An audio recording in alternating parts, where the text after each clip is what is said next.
Governor സംസ്ഥാനത്തിന്റെ നാമമാത്ര തലവനാണെന്ന് വിവരിച്ച് സ്കൂൾ പാഠഭാഗം പുറത്തിറങ്ങി.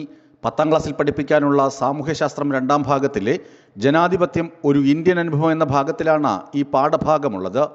ഏറെക്കാലമായി സംസ്ഥാനത്ത് സർക്കാർ ഗവർണർ പോര് തുടരുന്നതിനിടെയാണ് സംഭവം.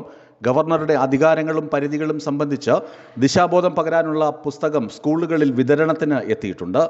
കേന്ദ്ര സംസ്ഥാന ബന്ധങ്ങളിലെ സംഘർഷങ്ങൾ ഇന്ത്യൻ ജനാധിപത്യം നേരിടുന്ന പ്രധാന വെല്ലുവിളിയാണെന്നും സജീവ രാഷ്ട്രീയക്കാരെ ഗവർണർമാരായി നിയമിക്കരുതെന്ന് സർക്കാരിയ കമ്മീഷൻ 1983 തന്നെ ശുപാർശ ചെയ്തിട്ടുണ്ടെന്നും പാഠഭാഗത്തിൽ വ്യക്തമാക്കിയിട്ടുണ്ട്. മാറി മാറി വരുന്ന കേന്ദ്ര സർക്കാരുകൾ നേരിട്ടും ഗവർണർമാർ മുഖേനയും സംസ്ഥാനങ്ങളുടെ അവകാശത്തിൽ ഇടപെടുന്നുണ്ട്.